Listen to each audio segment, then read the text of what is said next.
¿Por qué? Es una pregunta que nos hacemos a menudo. ¿Por qué me tiene que pasar esto a mí? Cuando hay algún contratiempo decimos, ¿por qué? Cuando pasa algo grave decimos, ¿por qué a mí? ¿Por qué me sucede esto? Y de hecho hay personas que creen que pueden ponerse en el lugar de Dios y dan respuesta a esta pregunta de una forma que a veces es incluso maltrato de los creyentes. ¿Por qué te pasa esto? Pues seguramente algo habrás hecho. ¿Por qué te pasa aquello? Pues seguramente porque incluso algunos dicen tus antepasados hicieron algo. Aunque Dios dice explícitamente que no castiga al hijo por el pecado del padre, pero de todas formas hay personas que interpretan todo lo que nos pasa en esta vida en función de si somos fieles o suficientemente fieles o si somos suficientemente santos delante de Dios. Y es muy fácil cuando ves a una persona que tiene problemas, pues juzgarlo y decirle, mira, si es pobre es porque tiene mala cabeza y no sabe administrar, o porque no es fiel a Dios, o lo que sea. Sí que es cierto que nuestras acciones pueden tener o tienen sus consecuencias, ¿no? Si vamos por la autopista a más de lo permitido durante muchos kilómetros, tarde o temprano un radar nos pondrá una multa, ¿no? Si bebemos mucho alcohol durante toda nuestra vida, evidentemente nuestro hígado y otros funcionamiento interno pues se va a deteriorar antes de lo que haría si no hiciéramos esto, y etcétera, etcétera, ¿no? Nuestras imprudencias, las cosas que hacemos pueden tener consecuencias negativas, pero de aquí a decir que Dios nos castiga cuando nos portamos mal, me parece que es una negación directa del Evangelio. Tenemos, por ejemplo, el libro de Job en el Antiguo Testamento, y aunque es otra época, y aunque Dios se revela de otras maneras al ser humano, está claro que el Dios de Job es el mismo Dios que tengo yo o que tenéis vosotros, y el amor del Dios de Job es el mismo que tenía él que el que tengo yo o que tenéis vosotros. En ese caso, en el libro de Job, los amigos de Job, cuando vieron una persona tan santa como él, cuando vieron que había perdido toda su riqueza y gran parte de su familia y tal, fueron en teoría a consolarle, pero lo único que hacían es decirle, Dios es justo, si sufres, seguramente será el castigo que reciben tus actos, es mejor que seas humilde y te arrepientas, ¿no? Dicen, Dios es justo, por lo tanto no aflige a nadie injustamente. Si sufres es que algo malo has hecho. Iban dando vueltas y más vueltas a esto, mientras Job sufría lo que no estaba escrito. ¿Qué dice Dios al final? ¿Qué dice Dios al final de todo esto? Y esto creo que es importante entender.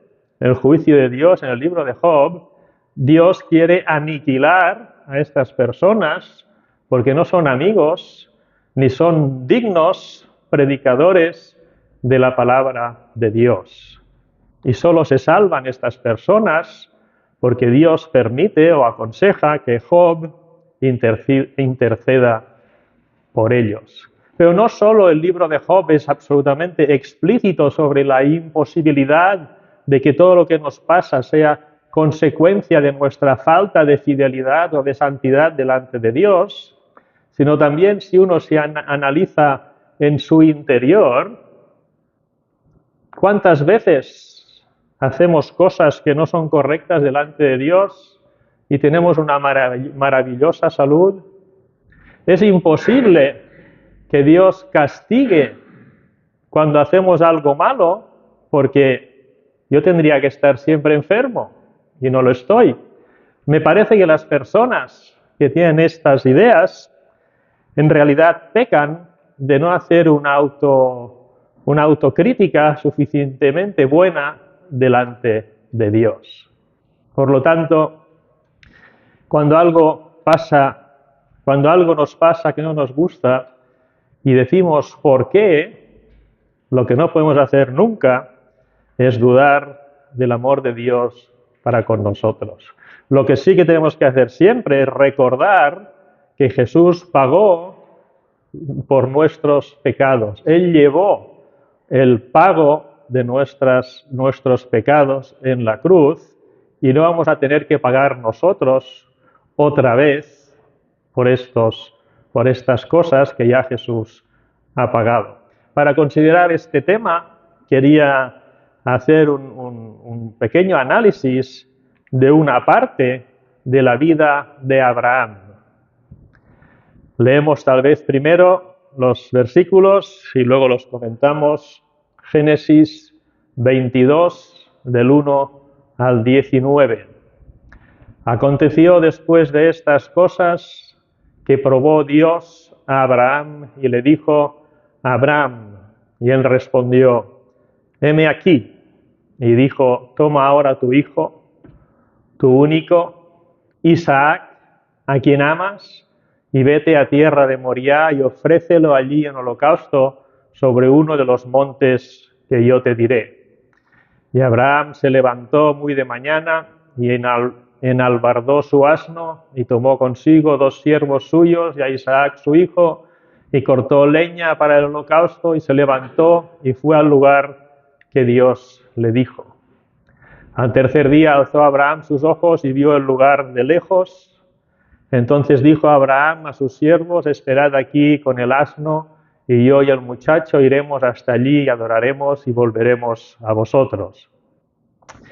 Y tomó Abraham la leña del holocausto y la puso sobre Isaac su hijo, y él tomó en su mano el fuego y el cuchillo, y fueron ambos juntos.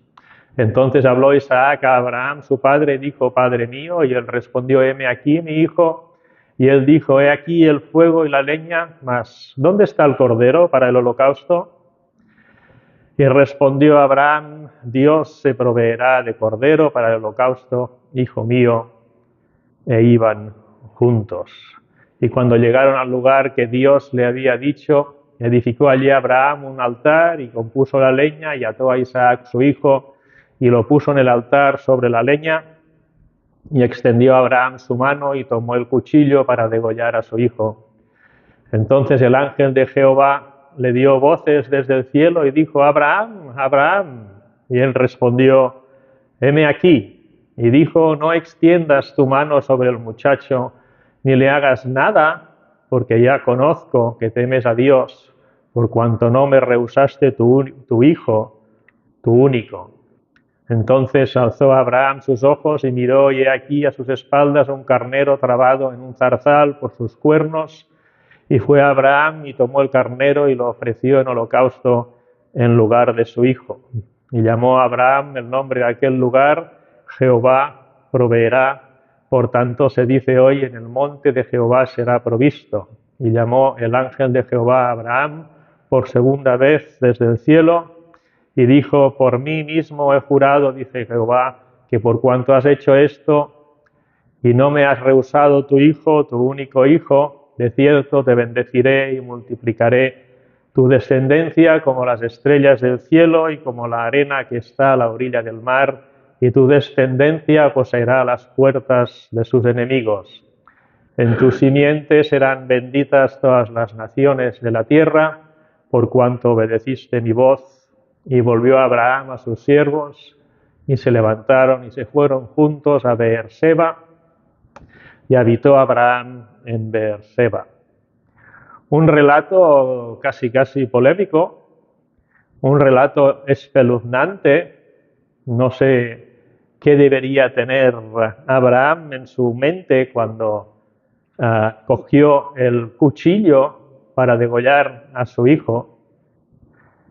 Y más teniendo en cuenta que Dios en todas las épocas ha odiado las religiones y las costumbres humanas de matar o inmolar a seres humanos y entregarlos sobre todo a hijos, a los dioses.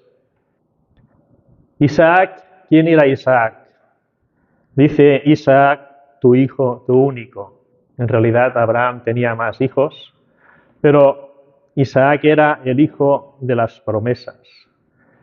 Abraham estaba tranquilamente en su casa con su familia un día y Dios le dice, sal de aquí, déjalos, deja el lugar, y yo te llevaré a un lugar y te daré una tierra y un país maravillosos, y a partir de allí habrá bendición para toda la tierra a través de tus hijos. Esto se lo dijo, iban pasando los días, los años, más y más. Abraham empezaba ya a envejecer y no tenía hijo porque su mujer era estéril. Hicieron un trapicheo allí, cogieron una esclava y el hombre pues cogió a esta esclava como concubina o algo así, tuvo un hijo, pero Dios dijo, este no es el hijo de la promesa. Y ya cuando Abraham tenía 75 años, creo, Dios le dice, tu mujer dará a luz un hijo. Y él se rió, y ella se rió, unos tal vez con incredulidad, otros con alegría, no lo sé. Por esto se llama Isaac, que es risa o algo así. Y pasaron, supongo que al mes siguiente, fueron a comprar un predictor en la farmacia, o tal vez no había de esto en aquella época. Dijeron, ay, no está embarazada. Y al segundo mes igual, y al tercero, y pasó un año, y 2, y 3, y 4, y si no me equivoco, pasaron 25 años desde que Dios prometió el hijo a Abraham hasta que nació Isaac. ¿Nos damos cuenta de lo que significa esto? Dios promete algo que se cumple al cabo de 25 años. Pero es interesante cómo empieza el capítulo que hemos leído hoy, 22 de Génesis, ¿no? Probó Dios a Abraham. Si una cosa pueden tener o podemos tener clara todos y los creyentes y todas las creyentes que hoy estamos sobre la tierra, es que además de las muchas cosas que nos puedan pasar, Dios nos va a poner a prueba. Probó Dios a Abraham. Y aquí no hay un porqué. Bueno, sí que hay un porqué, pero no es un castigo, no es un maltrato, es Dios pone a prueba a sus siervos para mejorar, para su crecimiento, para su autoestima, para muchas cosas más. Y entonces Dios dice algo que sería absolutamente imprevisible. Tienes que matar a tu hijo. ¿Por qué es imprevisible? Porque aquel hijo, precisamente aquel y ningún otro, era el hijo a través del cual Dios iba a bendecir al mundo entero. Y dice en Hebreos, capítulo 11, versículo 17 y 19, que Abraham iba a entregar a su hijo convencido por la fe de que Dios, una vez muerto su hijo, lo resucitaría y se lo devolvería para que Dios pudiera cumplir sus promesas. En los momentos de prueba, cuando Dios nos pone a prueba, tenemos la tendencia de preguntar, ¿por qué Dios me pasa a mí esto? Ya hemos descartado la opción de que nos pasa para que Dios nos castigue, pero Abraham no preguntó por qué. Abraham se centró en la promesa. Y esto es lo que nos da fuerza para enfrentar lo que sea que nos suceda a nosotros. Centrar nuestros pensamientos en las promesas que Dios tiene para nosotros. Pase lo que pase, tenemos que alimentar nuestra confianza en que los planes de Dios se van a cumplir y dejar el porqué para cuando estemos en el cielo y Dios nos lo explique. Otro elemento importante que le dio fuerzas a Abraham fue lo de confiar en la provisión de Dios. Todo esto es fe. Cuando vemos las posibilidades, cuando vemos lo que va a pasar, no es fe, es deducción. Pero aquí Abraham tiene fe en Dios porque confía en las promesas de Dios. Y Abraham tiene fe en Dios porque sabe que Dios proveerá. Si él conocía a Dios como creador, si él conocía a Dios como aquel que le había escogido para fundar una nación maravillosa sobre la tierra, si él conocía a Dios como aquel que le había ayudado incluso en guerras y en situaciones complicadas en este mundo, ahora también conoce a Dios como aquel que resuelve las cosas, aquel que provee lo que es necesario. ¿Y qué es la conclusión de todo este episodio? La relación de Abraham con Dios, el conocimiento de Dios que tiene Abraham después, la confianza de Abraham en las promesas de Dios, el conocimiento del amor de Dios que tiene Abraham después de este episodio es mucho mayor. Seguramente muchas cosas que nos pasan en esta vida no sabremos por qué nos pasan, pero sí que tenemos que ser capaces de entender que es normal que Dios nos pruebe. Tenemos que ser capaces de centrarnos en las promesas de Dios para con nosotros. Tenemos que ser capaces de confiar en que Dios proveerá y al final de cualquier cosa que nos pase habremos aprendido mucho más de la grandeza de Dios, del amor de Dios para con nosotros. Un poco como Job, que al final del libro dice, yo había oído hablar de ti, es decir, yo sabía algo de Dios, pero después de todo lo que me ha pasado, ahora es algo precioso, ahora te veo, ahora yo sé que en mi carne he de ver a Dios, ¿no? Por esto, este era el pensamiento básico del mensaje de hoy. No vamos a ir preguntando por qué nos pasan las cosas y mucho menos vamos a ir juzgando a los demás diciendo por qué tienen problemas, sino que cuando estemos en situaciones de prueba que no entendemos, nos centraremos en las promesas de amor de Dios, nos centraremos en que Él proveerá y al final veremos mucho más precioso a nuestro Dios. Que Él pues bendiga esta palabra.